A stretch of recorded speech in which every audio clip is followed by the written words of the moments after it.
Hello दोस्तों, आज मैं आपको बताऊंगा कि आवर इन्वायरमेंट चैप्टर कितना आसान है और इससे आसान से ही सवाल आते हैं। और आपको पीवाईक्यूज भी कराऊंगा जी कि बहुत आसान है बच्चों। और इसमें बस समझना आपको रहता है कि क्या क्या चीज़ें होती है। एक्चुअली बच्चों ये है चैप्टर बहुत आसान, लेकिन हमारे ज़िंदगी में भी इसका बहुत यूज है ना। हमें ये चीज़ जानना चाहिए बच्चों कि हम क्या नुकसान कर रहे हैं। हमारा जो प्राकृतिक है, जो हमारा इन्वायरमेंट है, जो हमारा पृथ्वी है, हम कितना इसको नुकसान करते हैं, क्या करते हैं तो नुकसान होता है ना। तो ये सब चीज़ें बच्चों आपको याद क्या पता होना बहुत ज़रूरी है। और समझदारी भी होना बहुत ज़रूरी है ना बच्चों। तो चलिए मैं आगे आपको और चीज़ें बताऊंगा। स्टार्ट करते हैं इसको, ठीक है। तो देखिए यहाँ पे आवर इन्वायरमेंट, हमारा प्राकृतिक जो होता है बच्चों, हमारा पृथ्वी, इसका हिंदी हुआ आवर इन्वायरमेंट। जो पेड़ पौधे से आप जिंदगी ले रहे हैं, आप सांसें ले पा रहे हैं, आप जिंदा हैं बच्चों। इन्वायरमेंट की वजह से ही हम जिंदा है, आप जिंदा है, सभी लोग उन्हीं की वजह से जिंदा है। और हम उन्हें समझते नहीं है कुछ, ये तो गलत बात है। हाँ चलिए बताता हूँ। देखिए इकोसिस्टम जो है वो हमारा पूरा वातावरण के बारे में बताता है। इकोसिस्टम क्या है, इसका definition is an system where the living things, मतलब कि वही प्लांट्स हो गया, एनिमल्स जो कि हम लोग हैं, micro organisms interact with non living things, जो कि एयर, सॉइल, वाटर, मतलब ऐसा सिस्टम ऑफ इन्वायरमेंट जिसमें कि लिविंग थिंग्स, मतलब जिसमें जान है ना। हम लोग जान है, तभी तो हम ऐसे बोल पा रहे हैं, ऐसे हाथ कर पा रहे हैं, तो जो चल पा रहे हैं, ऐसे ऐसे कर पा रहे हैं, वो सब लिविंग थिंग्स हैं। जैसे कि यहाँ पे प्लांट्स हैं, प्लांट्स तो चलते नहीं है, फिर भी बच्चों प्लांट्स बड़े होते जाते हैं तो वो लिविंग थिंग्स में आते हैं, है ना। तो वो नॉन लिविंग थिंग्स को इंटरेक्ट करते हैं, मतलब इनका यूज करते हैं। तो ये सिस्टम को हम इकोसिस्टम करते हैं। सनलाइट को हम यूज करते हैं, सॉइल का, वाटर का, ये सारा चीजें हम यूज करते हैं। तो कंपोनेंट्स क्या है इसके, जैसे बायोटिक होता है। बायोटिक क्या होता है बच्चों, ऐसा एग्जाम में सवाल आ सकता है कि व्हाट इज बायोटिक। ओके, तो here the thing, the living things example of plant, animals, decomposers like fungus, ये सब एग्जांपल में आते हैं। और अबायोटिक मतलब कि non living things, water, air, sunlight. ठीक है बच्चों, मतलब बायोटिक मतलब कि वही थिंग्स जो लिविंग है, और नॉन बायोटिक मतलब ए बायोटिक मतलब जो नॉन लिविंग थिंग्स है, एयर, वाटर, यही सब तो आएगा बच्चों, है ना। इसमें बच्चों उतना समझाने की जरूरत नहीं है, ये आप खुद से भी समझ सकते हैं, है ना। आपको आ रहा होगा बच्चों, नहीं आ रहा है तो कमेंट तो करना ही है। ओके, यहाँ पे एग्जाम्पल क्या है, नेचुरल का और आर्टिफिशियल इकोसिस्टम का। एक नेचुरल इकोसिस्टम होता है जिसमें फिर फॉरेस्ट, पॉन्ड, माउंटेन, जो झील होते हैं, वो रिवर, सब सारे चीज़ आ जाते हैं। आर्टिफिशियल इकोसिस्टम क्या है, एक्वेरियम, क्रॉप फील्ड। देखिए जो हम इकोसिस्टम बनाते हैं वो तो आर्टिफिशियल ही है, हम खेती कर रहे हैं बच्चों, तो वो इकोसिस्टम जो हम बना रहे हैं वो आर्टिफिशियल है, हमने बनाया है। लेकिन जो फॉरेस्ट ऑलरेडी प्रेजेंट है, अब बड़े बड़े फॉरेस्ट प्रेजेंट है, अफ्रीका का फॉरेस्ट, है ना। जैसे पौंड तालाब अपने आप बन गया है, उसको में हम थोड़ी जाकर बनाए हैं, है ना। नदियां अपने आप बन गई हैं, उसको हमने थोड़ी बनाया है। माउंटेन्स अपने आप खड़े हैं बच्चों, उसको हमने थोड़ी बनाया। तो वो सब नेचुरल इकोसिस्टम में आते हैं, ठीक है। आपको उतना लिखना, इसमें लिखिएगा क्या, इसमें समझना बहुत जरूरी है। तो चलिए मैं तो समझा रहा हूँ, मेरा तो काम है बकना, तो आप सुनिए आराम से, है ना। ठीक है, तो आगे बढ़ते हैं। Food chains and food webs, ठीक है। एक फूड चेन होता है, एक फूड वेब होता है। चेन मतलब समझ रहे हैं, जो जुड़ा हुआ हो आपस में। चेन जो हम पहनते हैं उससे समझिए, वो भी तो आपस में जुड़ा होता है ना। तो फूड चेन क्या है, so the energy flow of one organism या ऑर्गेनिज्म टू अनदर, ठीक है। जैसे कि ग्रास को कौन खाता है, ग्रास हॉपर मतलब कि कीड़े मकोड़े, मतलब उड़ने वाले थोड़े से होते हैं। ग्रास हॉपर को कौन खाता है, बेंग, फ्रॉग को कौन खाता है, स्नैक को कौन खाता है, हल्क को कौन खाता है, और कुछ खाता होगा, फिर लास्ट में हम लोग भी कुछ चीजें खा जाते हैं। ठीक है, मतलब यही चेन जुड़ा होता है ना, उसी को फूड चेन बोल देते हैं। फूड वेब क्या होता है, many interconnected food chains on the ecosystem. Example, grass can eaten by both deer and rabbit which is are eaten by lion and foxes. अरे बच्चों वही चीज है, फूड चेन का एक्सपेंशन कर दिया। जैसे कि घास तो ग्रास ऊपर भी खाते हैं, लेकिन घास डियर भी खाते हैं, काऊ भी खाते हैं, घास हम लोग भी खाते हैं। लेकिन घास कैसे खाते हैं बच्चों, जो आप खा रहे हैं, पालक वगैरह होता है ना, स्पिंच बोलते हैं उसको इंग्लिश में, तो वो सब तो घास ही तो है, ग्रास ही तो है, साग वगैरह तो हम खा रहे हैं, तो वो भी तो घास ही हम खा रहे हैं ना। तो एक चीज को दो लोग खा रहे हैं, घास को डियर भी खा रहा है, रैबिट भी खा रहा है। तो जब दो तीन चीजें खाने लगते हैं ना, तो उसको फूड वेब बोल देते हैं, है ना, क्योंकि इससे बहुत सारे इंटरकनेक्टेड हो जाते हैं। और फूड चेन में बस एक से एक कनेक्टेड होता है, ठीक है। इंपॉर्टेंस क्या है, food web makes ecosystem stable, ये तो बहुत जरूरी है बच्चों। मान लीजिए शेर ने शिकार करना छोड़ दिया तो फिर उनका संख्या बहुत ज़्यादा बढ़ जाएगा। अगर सांप ने फ्रॉग को खाना छोड़ दिया तो दुनिया में फ्रॉग बहुत हो जाएंगे, तो वो ऐसा चलेगा नहीं। तो एक पूरा चेन बना हुआ है जिस पे सारे लोग डिपेंडेंट हैं, सारे पृथ्वी पे रहने वाले जीव जंतु, मतलब जीव जंतु सारे इसी पे डिपेंडेंट है। और हम क्या करते हैं, मनुष्य लोग इसको बिगाड़ रहे हैं, तो बिगाड़ेंगे तो वो भी तो हमें बिगाड़ देगा ना बच्चों। तो हमें सावधान रहना है, इसीलिए हम आपको ये बता रहे हैं ये सब चीज़ें, है ना। आपको हो सकता है एग्जाम में लिख लीजिएगा, लेकिन आपको सोचना इस सब के बारे में है कि हम कैसे किसी को प्रोटेक्ट कर सकते हैं बच्चों, क्योंकि प्रोटेक्ट करना बहुत ज़रूरी है यार। इन्वायरमेंट आज नहीं करेंगे ना हम प्रोटेक्ट, तो और ज़्यादा ये चल नहीं पाएगा, ठीक है। देखिए जैसे यहाँ पे मैंने अभी बताया बच्चों कि फूड चेन इन नेचर कैसे होता है फॉरेस्ट का। देखिए जैसे फॉरेस्ट को डियर खा रहा है, डियर को टाइगर खा जा रहा है, फिर से जो ये सब ग्रास ऊपर खा जा रहे हैं, ये सब क्या है, वीट है ना, गेहूँ, फिर फ्रॉग, फिर ऐसे ऐसे, और फिर यहाँ पे भी कुछ ग्रास वगैरह है, तो ये बिच्छू, फिर मछली, फिर ये है ना बच्चों। वैसा ही है इसमें, इन ग्रासलैंड बोल दिया, इन पॉन्ड बोल दिया बच्चों, वही चीज़ है। ऐसे करके चेन बनता जा रहा है, फूड चेन, ठीक है, ओके। और यहाँ पे एक ट्रॉपिक लेवल्स मैं आपको बताना चाहता हूँ। देखिए इसके आगे आई थिंक मैंने लिखा था, हाँ, ट्रॉपिक लेवल्स मैं बताता हूँ पीछे जाकर फिर भी। जैसे ट्रॉपिक लेवल्स क्या होता है, जिसमें डिफिनेशन है कि levels of in food chain where the organisms get energy. अच्छा, इससे एनर्जी मिलता है बच्चों। प्रोड्यूसर्स लेवल 1 जो है, लेवल 1 ये होता है, ये आपका लेवल 1, लेवल 2, लेवल 3, लेवल 4 ऐसे करके होता रहता है, ठीक है। तो ये मेक देयर ऑन फूड, जैसे प्लांट अपना भोजन स्वयं बनाते हैं। जो प्रकाश आता है, जो सनलाइट आता है, उससे अपना भोजन स्वयं बना लेते हैं। उसी को फोटोसिंथेसिस बोलते हैं ना, पीछे पढ़ा होगा आपने क्लास 8 में, ऐसा है ना। तो वही होता है बच्चों, जो प्लांट्स होते हैं वो प्रोड्यूसर्स होते हैं। फिर प्राइमरी कंज्यूमर, तो प्रोड्यूसर को कंज्यूम करता है वो होता है ईट प्रोड्यूसर, हाँ वही। जैसे हार्बीवोरस आ गया, लाइक डियर।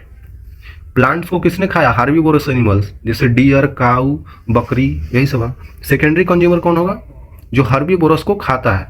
कौन खाता है, फ्रॉग खाते हैं, फॉक्सेस खाते हैं, लोमड़ी, बेंग वगैरह। टर्शियरी कंज्यूमर कौन होगा, जो कि इसको खाता है। मतलब ऐसे करके बढ़ता जा रहा है बच्चों। जैसे कि हल्क हो गया, लायन हो गया, लायन ये सब फ्रॉग को, फॉक्सेस को खा जाते हैं। तो एनर्जी फ्लो ओनली 10%, देखिए यहाँ only 10% of energy is pass to the next level, the rest of energy lost as heat. बच्चों 10% एनर्जी ही पास हो पाता है, मतलब समझ में आ रहा है एनर्जी फ्लो। बच्चों सिंपल एग्जांपल है, आप खाना खाते हो, आप जितना खाना खाते हो उतना काम नहीं कर पाते हैं, है ना। आप जितना खाना खाते हैं उसका कुछ परसेंटेज हमें एनर्जी मिलता है, उससे हम काम कर पाते हैं, है ना। वही कहा जा रहा है, बाकी तो एनर्जी निकल जाता है ना पता तो होगा ही तो वही बच्चों देखिए, लेवल 1 पढ़ते हैं, फिर लेवल 2, लेवल 3, लेवल 4। तो ऐसे चल रहा है। इसको कौन खा रहा है, ये, इसको कौन खा रहा है, ये, इसको कौन खा रहा है, ये, ऐसे करके, है ना बच्चों। तो प्राइमरी से शुरू करते हैं, प्रोड्यूसर, मतलब इसमें प्लांट्स आते हैं। ये फर्स्ट है, देखिए ये फर्स्ट है बच्चों, ये सेकंड आ जाएगा, और ये थर्ड आ जाएगा, और ये फोर्थ आ जाएगा, है ना। इसको कौन खा रहा है, ये खा रहा है। फिर प्राइमरी कंज्यूमर को सेकेंडरी कंज्यूमर, सेकेंडरी कंज्यूमर को टर्शियरी कंज्यूमर, है ना। आई थिंक क्लियर होगा बच्चों। आप ये सब खुद से भी पढ़ सकते हैं, आसान है, बस मैं थोड़ा बताता जा रहा हूँ, ठीक है। ओके, बायोडिग्रेडेबल, नॉन बायोडिग्रेडेबल क्या होता है, ये तो इतना सालों से पढ़ते आ रहे होंगे आप। बायोडिग्रेडेबल क्या होता है बच्चों, जो डिकम्पोज हो जाता है नेचुरली, जैसे वेजिटेबल पिल्स हो गया, पेपर हो गया, जो चीज़ें हमारा इन्वायरमेंट को इफेक्ट नहीं करता है, मतलब उसको पर कोई असर नहीं करता है, उसको बर्बाद नहीं करता है, तो वो होता है बायोडिग्रेडेबल। बायो मतलब समझ रहे हैं, जैविक, मतलब अच्छा होता है ये, है ना। और नॉन बायोडिग्रेडेबल मतलब कि जो हमारे पृथ्वी के लिए नुकसानदेह है, जैसे कि जो डिकम्पोज ही नहीं होता है, जो पृथ्वी में सड़ता ही नहीं है, मतलब वो वैसा को वैसा ही रहता है बच्चों, और वैसा को वैसा ही रहेगा, तो हमारे पृथ्वी को अफेक्ट करेगा, है ना। जैसे होता है प्लास्टिक, ग्लास। यहाँ पे आप देख सकते हैं, हम लोग इसीलिए कहते हैं कि प्लास्टिक का यूज कम करें, क्योंकि प्लास्टिक जो होता है पृथ्वी में गलता सड़ता नहीं है, वो वैसा का वैसा ही रह जाता है। और अगर हम वैसा का वैसा ही छोड़ दिए और वैसा ही हम बढ़ा रहे हैं, क्योंकि प्लास्टिक का यूज तो कर रहे हैं ना, तो बढ़ाते बढ़ाते ये तो फिर पूरा पृथ्वी को ही ढक लेगा भाई, पूरा पृथ्वी के, तो फिर गलत बात है ना बच्चों। हमें रहना है उस पर, हम इसको पृथ्वी को ढक देते हैं इससे। देखिए ये सब कैंस वगैरह, तो हमेशा ये सब चीज़ों का कम यूज कीजिए आप, और करते भी हैं तो ये डस्टबिन में जाकर फेंकना चाहिए, बाहर नहीं, ठीक है। अब बायोडिग्रेडेबल क्या होता है, जिससे हम कुछ खाते हैं ना, सेव खाकर ऐसे फेंक देते हैं, तो वो सब चीज़ें गल जाती है आसानी से, उसमें कोई दिक्कत नहीं है, ठीक है। इस सब्जी का सब कटा हुआ सब है ना, सब सड़ गल जाता है, और इससे हम खाद भी बना लेते हैं। नॉन बायोडिग्रेडेबल ये सब प्लास्टिक का यूज इसीलिए कम करना चाहिए बच्चों, है ना। देखिए, non biodegradable waste causes pollution, harm animals, animals को भी हार्म करते हैं, ह्यूमंस को तो और करेगा, ह्यूमंस ही नहीं इसको बढ़ा रहा है। Biodegradable waste is the safer and can be composed, उसको गलाया सड़ाया जा सकता है, ठीक है ना। आई थिंक क्लियर होगा बच्चों। ऐसा आता है सवाल, व्हाट इज बायोडिग्रेडेबल सब्सटेंस, है ना, ओके। तो यहाँ पे मैंने एक ऐसे ही फिगर ला दिया है, जैसे अभी मैंने पीछे बताया बच्चों, इसको ये खाता है, लेकिन पेड़ पौधों को ये भी खाता है, मतलब है ना, कुछ चीज़ों को और कोई चीज़ें खा रही हैं, तो वो होता है क्या, चेन चेन नहीं होता है, वेव होता है, फूड वेव हो जाता है। तो उसी तरीक़ा से इसमें भी है बच्चों, जैसे इन सारे चीज़ों को ये भी खाता है, ये भी खाता है, ये भी खाता है, ये भी खाता है, ये भी, है ना, तो ये फूड वेव हो जाता है, पीछे बताया था। और ये क्या है बच्चों, diagram showing the flow of energy of ecosystem. Ecosystem में जो एनर्जी का फ्लो होता है, जैसे सनलाइट जो आ रहा है सूर्य से, तो वो प्रोड्यूसर मतलब कि प्लांट्स पे पड़ता है, तो ये क्या करते हैं, हार्बीवोरस इसको खा जाते हैं, प्रोड्यूसर्स को ही तो खाकर हार्बीवोरस आगे बढ़ रहे हैं। और हार्बीवोरस को कौन खाते हैं, कार्निवोरस, और कार्निवोरस को कौन खाता है, टॉप कार्निवोरस। हार्बीवोरस समझ रहे हैं, जैसे कि प्लांट्स आता है इसमें बच्चों, प्लांट्स आता है इसमें, प्लांट्स आता है, और कार्निवोरस जो प्लांट्स को खाते हैं, इट्स प्लांट। और कार्निवोरस, टॉप कार्निवोरस में कौन आते हैं, टॉप कार्निवोरस, अरे बच्चों हार्बीवोरस मतलब प्लांट्स को, प्रोड्यूसर तो प्लांट ही हो गए ना, प्लांट वगैरह, सॉरी बच्चों, यहाँ पे इट्स प्लांट होगा ना, इट्स प्लांट। जैसे कि हम ह्यूमन बींग्स हैं, ह्यूमन बींग्स हैं, हम लोग क्या करते हैं, प्लांट्स को खा जाते हैं। और कार्निवोरस जो कि जो नॉनवेज होते हैं बच्चों, वही तो कार्निवोरस होते हैं। देखिए, ये जो हार्बीवोरस को खा जाते हैं, मतलब कि जैसे कि ह्यूमन बींग्स आ गया, जैसे कि डियर आ गया, डियर आ गया, गोट आ गया, है ना, ये सब बकरी वगैरह, रैबिट आ गया, तो रैबिट वगैरह ये सब को जो खा जाते हैं वो होता है कार्निवोरस, है ना बच्चों, इसको खा जाते हैं, इन सब लोगों को जो खा जाते हैं कार्निवोरस। और टॉप के जैसे लायन हो गया, लायन तो सबको खा जाता है ना, टॉप का कार्निवोरस। तो ऐसे हमारा फ्लो चलता है। ऐसा चार्ट बनाने के लिए आपके एग्जाम में आ सकता है, तो आप बना सकते हैं, ठीक है। चलिए आगे चलते हैं। इन्वायरमेंटल प्रॉब्लम क्या है, जो प्रॉब्लम है हमारे बच्चों इन्वायरमेंट में, वो है पॉल्यूशन। एयर पॉल्यूशन हो रहा है, वाटर पॉल्यूशन हो रहा है, ये सब हो रहा है ना। जैसे देखिए, बिगेस्ट इन्वायरमेंटल प्रॉब्लम वो क्या है हमारे प्रॉब्लम, एसिड रेन हो रहा है। क्यों हो रहा है बच्चों, क्यों हो रहा है, पॉल्यूशन की वजह से हो रहा है। हम इतना पॉल्यूशन हवा में कर दे रहे हैं ना, कि उससे जाकर पूरा ऊपर का बादल खराब हो जा रहा है, और वो हमारे पे अम्ल वर्षा कर रहा है, एसिड रेन कर रहा है, ओजोन का डिप्लेशन हो रहा है। वेस्ट डिस्पोजल मतलब वही प्लास्टिक का आप बहुत ज़्यादा यूज कर रहे हैं। ओशियन एसिडिफिकेशन, ओशियन में बहुत ज़्यादा हम डाल रहे हैं कचरा। डिफॉरेस्ट्रेशन, पेड़ों को बहुत काट दे रहे हैं। वाटर स्कैरी, पानी बहा रहे हैं, पानी तो हमारे पास बहुत है ना। ये सब मत करिए बच्चों, छेड़छाड़ मत करिए पृथ्वी को, है ना। मतलब आप तो नहीं करते होंगे, मतलब जो लोग करते हैं, ठीक है। तो यही सब प्रॉब्लम होता है बच्चों, यही सब है। जैसे पॉल्यूशन हो गया, air pollution, water pollution, soil pollution, human activities, ये बहुत जरूरी है। ह्यूमन ने फॉरेस्ट को काट रहा है, over use the resources, resources का पूरा इस्तेमाल कर रहा है, पूरा पेट्रोल यूज कर रहा है, पूरा एकदम गाड़ी में पेट्रोल यूज करके, कहीं जाना है गाड़ी है उठाए मस्त चल दिए। तो यही कारण है कि पेट्रोल भी जल्दी खत्म हो जाएगा, ठीक है। एंड इंडस्ट्रियलाइजेशन हार्म का इन्वायरमेंट, हाँ। और हम बहुत ज़्यादा इंडस्ट्री लगा रहे हैं, हम तो बहुत एक्सपर्ट है ना, तो उसी के लिए तो ऐसा ही सब क्या करना है ना।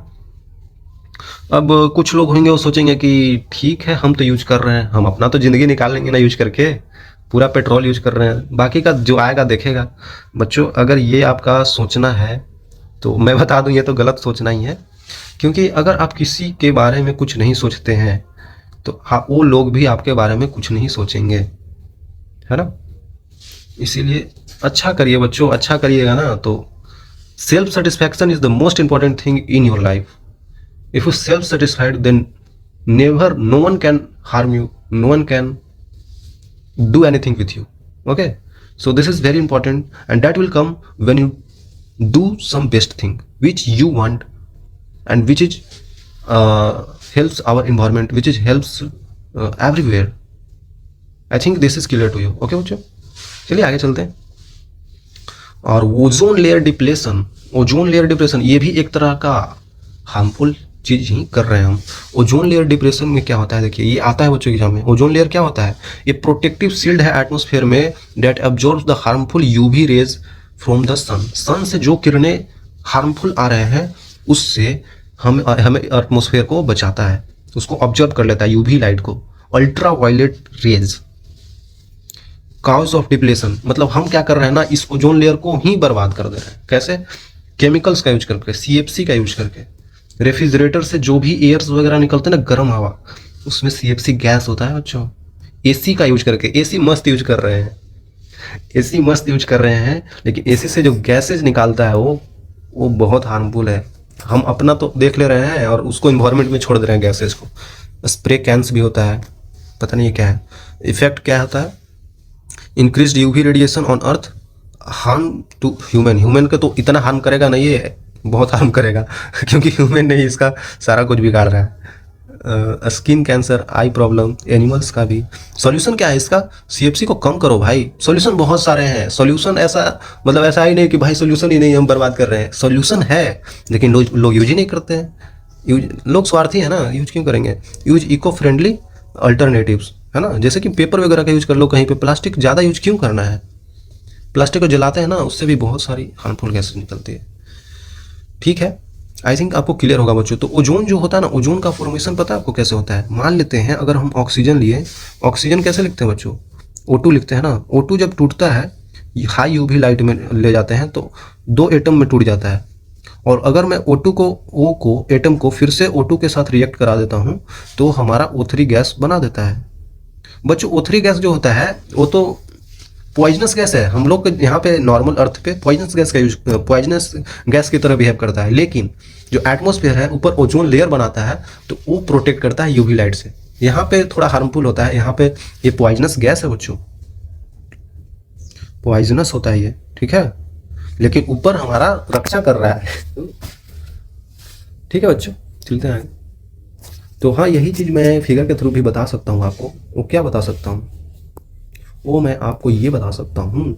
देखिए यहाँ पे सन है, सन से जो आने वाली किरणें हैं ऐसे, तो ये हमारा पूरा हमारा अर्थ यहाँ पे होता है, लेकिन अर्थ से पहले जो हवा होते हैं ऊपर, ये सब लेयर बना के रहते हैं। सबसे पहले सोलर रेडिएशन को यहाँ पे स्ट्रेटोस्फीयर में आना पड़ता है।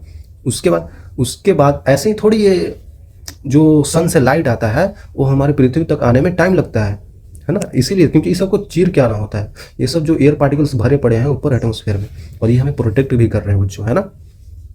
तो ये सोलर रेडिएशन को थोड़ा यहाँ पे कम कर देता है। और बीच में आता है ओजोन लेयर, बीच में आता है यहाँ पे ओजोन लेयर, ठीक है। तो ओजोन लेयर में क्या होता है, यहाँ पे हार्मफुल यूवी रेज भी आ जाते हैं, जैसे यहाँ तो पास कर दिया, फिर यहाँ पे ऐसे ऐसे आ रहा है। और नीचे सबसे होता है ट्रोपोस्फेयर, जो हमारे इन्वायरमेंट में देख रहा है ना यार, ये ट्रोपोस्फेयर में आता है। तो ट्रोपोस्फेयर में तो एयर ठीक है, और हम जितना भी इंडस्ट्रीज लगाए हुए हैं, जितना भी केमिकल प्रोड्यूस कर रहे हैं अर्थ पे, CFC हो गया, HCFC हो गया, VOCs हो गया, ये सब का यूज करके इतना ज़्यादा गैसेज को प्रोड्यूस कर रहे हैं ना, ये सब ट्रोपोस्फेयर में जा रहा है और उससे होते हुए ओजोन लेयर को बर्बाद कर रहा है। और जो रेज यहाँ से डायरेक्टली यहाँ पे और कम हो जाना चाहिए था, जितना भी हार्मफुल रेज था, तो वो यहाँ पे कम नहीं हो रहा है, वो डायरेक्टली पृथ्वी पे आ रहा है और ह्यूमन के बॉडी पे स्किन कैंसर हो जा रहा है। और आपको पता होगा कि कैंसर कितना खतरनाक है।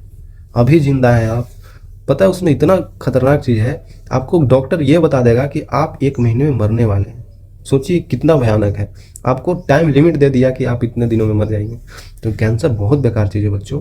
तो इससे बचने के लिए हम सभी को प्रयास करना चाहिए कि हम कम यूज करें ये सब गैसेज का, एसीज का कम यूज करें, है ना, रेफ्रिजरेटर का कम यूज करें, है ना, ये सब चाहिए बच्चों।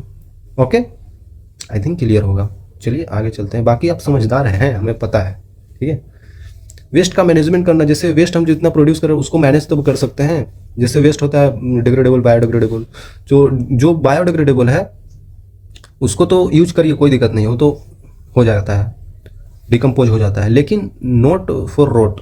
देखिए यहाँ पे नॉन बायोडिग्रेडेबल का उतना यूज मत कीजिए। 3R प्रिंसिपल क्या काम करता है, रिड्यूस, रीयूज, रिसाइकल, ठीक है ना। देखिए 3R प्रिंसिपल 3 चीज़ों को लेता है, रिड्यूस, रीयूज, रिसाइकल। मतलब रिड्यूज मतलब कि लेस प्लास्टिक का यूज करो और वाटर का सेव करो। रीयूज मतलब फिर से यूज करो, ओल्ड जार्स का यूज कर लो, बोतल का फिर से यूज कर लो, ठीक है।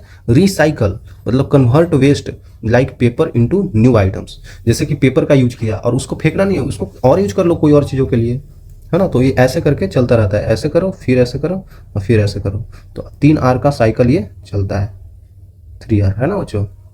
ऐसे करके आप वेस्ट को कम कर सकते हैं, ठीक है।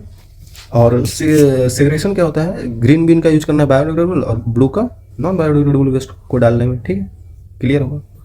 और क्या है, स्टेप्स टू सेव इन्वायरमेंट, कुछ कुछ स्टेप्स मैंने तो बता दिए, लेकिन यहाँ पे पढ़ लीजिएगा।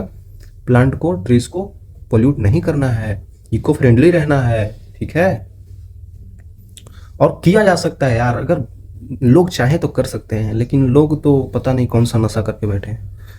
कंजर्व वाटर एंड इलेक्ट्रिसिटी, लेकिन बच्चों तैयार बच्चों आपको ये सोचना है कि मैं सही रहूं, है ना, ये बहुत जरूरी है। छोड़ दीजिए दुनिया को, नहीं आपका बातें सुन रहे हैं, मैं भी तो इतना बता रहा हूँ, कोई नहीं सुन रहा है, आप सुनिए, मैं सुनता हूँ, ये बहुत जरूरी है। बाकी लोग कहाँ जाए, छोड़ दीजिए, हम समझा सकते हैं ना यार, बाकी उनको मैं क्या कर सकता हूँ, मारपीट तो नहीं सकता हूँ। Spread awareness about the reducing waste and protecting nature, वही चीज़ है, कम कीटनाशक दवाइयाँ का यूज भी कम किया कीजिए, है ना। तो ये बहुत ज़रूरी है बच्चों, खुद को सुधारना बहुत ज़रूरी है, बाकी लोग तो सुधरेंगे, ठीक है। तो बच्चों ठीक है, तो अब हम कुछ सवाल कर लेते हैं जो कि आपके एग्जाम में आए हुए हैं, इससे भी सवाल आ जाते हैं। जैसे कि देखिए बच्चों, मैं लिख के लाया हूँ, मैं लिख नहीं रहा हूँ, क्योंकि बच्चों इसमें मेरे को लिखने से कुछ नहीं होगा, एग्जाम में लिखना आपको है ना। मैं ठीक है, मैं मिटा के इसको लिख सकता हूँ, लेकिन आपको लिखना है, तो आपके लिए ये बेस्ट है कि मैं लिख के ला रहा हूँ, ठीक है। तो इसमें उतना सोचना नहीं है। What is the role of decomposition in our ecosystem, तो बच्चों यही है आंसर। सीबीएसई 2016 का सवाल है कि डिकम्पोजिशन का रोल क्या है हमारे इकोसिस्टम में। डिकम्पोजर्स जो होते हैं, अच्छा डिकम्पोजिशन नहीं, तो डिकम्पोजर्स क्या होता है, जो डिकम्पोजिशन का प्रोसेस करते हैं, है ना। जैसे फंगी बैक्टीरिया हो गया ना, ये सब डिकम्पोजर्स हैं, ब्रेक डाउन करते हैं डेड प्लांट्स को, मतलब सड़ाते गलाते यही हैं बच्चों, अपने आप नहीं सड़ता गलता है, यही करते हैं और उसको मिट्टी में मिला देते हैं, ठीक है। तो ठीक है, एनिमल्स इनटू सिंपलर सब्सटेंस में तोड़ देते हैं, ये बच्चों बहुत अच्छे से लिखा हुआ है, ऐसे आप याद करके लिख सकते हैं, बाकी अपना लैंग्वेज में लिखिए, कोई दिक्कत नहीं है। दे recycle nutrients back into the soil making them available for plants, हाँ वही चीज़ है, इन्वायरमेंट को क्लीनिंग करते हैं। ओके बच्चों, आसान है, ठीक है ना। डिकम्पोजर्स क्या यूज करते हैं, उनका क्या यूज है इकोसिस्टम, बस इतना ही लिखना था, ठीक है। एक है यहाँ पे मैंने भी पीछे बताया था, what is 10% law of energy transfer in food chain, explain with example. अभी मैंने बताया था जो हम खाते हैं उसका बस 10% ही हमारा शरीर में एनर्जी ट्रांसफर होता है, बाकी एनर्जी हीट के रूप में निकल जाता है अदर फॉर्म में, वही बोल रहे हैं यहाँ पे, ये आंसर है बच्चों, है ना। आंसर है कि 10% लॉ क्या होता है, only 10% of energy of a trophic level, trophic level मतलब सबसे ऊपर वाले शेर वगैरह आते हैं ना, tiger, is passed to next while 90% lost as heat, वही उनका 90% हीट लॉस में निकल जाता है, 10% एनर्जी यूज होता है। एग्जाम्पल के लिए ग्रास हॉपर ने 1000 जूल एनर्जी कंज्यूम किया, तो ग्रास हॉपर 100 जूल मिलेगा उसको, जैसे अच्छा सॉरी, ग्रास में कितना था, 1000 जूल एनर्जी था। जो ग्रास है, जो घास है, उनमें तो 1000 एनर्जी है, लेकिन ग्रास हॉपर को मिलेगा कितना खाने पर, 100 ही मिलेगा, और उसका फिर फ्रॉग को कितना मिलेगा, 10 ही मिलेगा। देखिए 10% हो रहा है, इसका 10% कितना होगा, 100, इसका 10% कितना होगा, 10, इसका 10% कितना होगा, 1। तो बच्चों ऐसा है यहाँ पे, ग्रास में भले ही 1000 जूल एनर्जी है, लेकिन ग्रास हॉपर को मिल कितना रहा है, 100 ही, फ्रॉग को मिल कितना रही है, 10 ही, और स्नेक को मिल रहा है कितना, 1 ही मिल रहा है, 1 ही जूल एनर्जी मिल रहा है, इसीलिए तो स्नेक को ज़्यादा यहाँ पे खाना पड़ेगा, है ना। यही होता है बच्चों, यही एनर्जी फूड चेन में, यही एनर्जी का ट्रांसफर होता है, ठीक है। और energy decreases as we move up in the food chain, वही तो पहले यहाँ पे ग्रास था, फिर ग्रास हॉपर, फिर फ्रॉग, यहाँ जाते जाते एनर्जी बहुत कम हो जाता है, ठीक है बच्चों। आई थिंक क्लियर होगा आपको, ओके। डाउट है तो आप बता सकते हैं, ठीक है। Why are green plants called producer, अच्छा ग्रीन प्लांट्स को प्रोड्यूसर क्यों कहते हैं, क्योंकि ये सनलाइट के थ्रू अपना खुद ही भोजन पकाते हैं। लाइक देखिए यहाँ पे बोला जा रहा है green plants their own food through photosynthesis, मैंने बोला ना, प्रकाश संश्लेषण की प्रक्रिया के द्वारा सनलाइट कार्बन डाइऑक्साइड का यूज करते हैं और वो फूड चेन को प्रोवाइड करते हैं एनर्जी टू ऑल ऑर्गेनिजम्स, इसलिए प्रोड्यूसर है, अपना खाना बना के दूसरे को खिला देते हैं, प्रोड्यूसर हो गया ना। देखिए 2016 का सीबीएसई का है, बहुत आसान से सवाल आते हैं बच्चों, कर लीजिएगा, ठीक है। Formation of food web with example, food web एक होता है फूड चेन, एक होता है फूड वेव। फूड वेव में मल्टीपल चीज़ें एक मल्टीपल आदमी खाते हैं ना। Food web form by the interaction of multiple food chains, वही जैसे कि ग्रास को कौन खाता है, डियर भी खाता है, रैबिट भी खाता है ना बच्चों। ऐसे रैबिट को कौन खाता है, फॉक्स भी खाता है, डियर भी खाता है, लायन भी खा जाता है, लायन खा जाता है। और यहाँ पे फूड वेब्स मेंटेन होता है, बैलेंस होता है, स्टेबिलिटी को, इकोसिस्टम को हेल्प मिलता है इससे, ठीक है। ऑब्वियसली बच्चों बहुत सारी चीज़ें खाना पड़ेगा, नहीं तो वो चीज़ों की संख्या बहुत बढ़ जाएगी। स्नेक खाना छोड़ दे फ्रॉग को तो फ्रॉग बहुत ज़्यादा बढ़ जाएंगे, तो खाना तो पड़ेगा उसे, और यही हमारा सिस्टम ऐसे ही चलता रहता है, ठीक है। और कुछ नहीं है, जैसे explain the significance of the food chain in ecosystem. Food chain का सिग्निफिकेंस क्या है? फूड चेन क्या करता है, एनर्जी और न्यूट्रिएंट्स का फ्लो को ऑर्गेनिज्म के थ्रू पहुंचाता है एक से अनदर में। जैसे कि ग्रास को ग्रास ओपर खाया, ग्रास ओपर को फ्रॉग ने खाया, तो ये फूड चेन में एनर्जी का ट्रांसफर होता है, एनर्जी और न्यूट्रिएंट्स का एक ऑर्गेनिज्म से दूसरे ऑर्गेनिज्म में। इंपॉर्टेंस क्या है, स्टेबिलिटी देता है इकोसिस्टम को, एनर्जी टू ऑल ऑर्गेनिजम्स देता है, और helps to understand the predictor relation. हाँ, मतलब उन दोनों के उनके बीच में रिलेशनशिप को भी बताता है, ठीक है बच्चों। ये आसान था, आई थिंक क्लियर हो गया होगा। आप तो सुन लिए तो आई थिंक क्लियर हो गया होगा, मोटा मोटा आइडिया लग गया होगा। आएगा सवाल तो आप कर सकते हैं, अगर आप अपने लैंग्वेज में लिख सकते हैं तो वहाँ लिख दीजिएगा, कोई दिक्कत नहीं है, ठीक है बच्चों। आगे मिलेंगे, तब तक के लिए okay bye, see you again.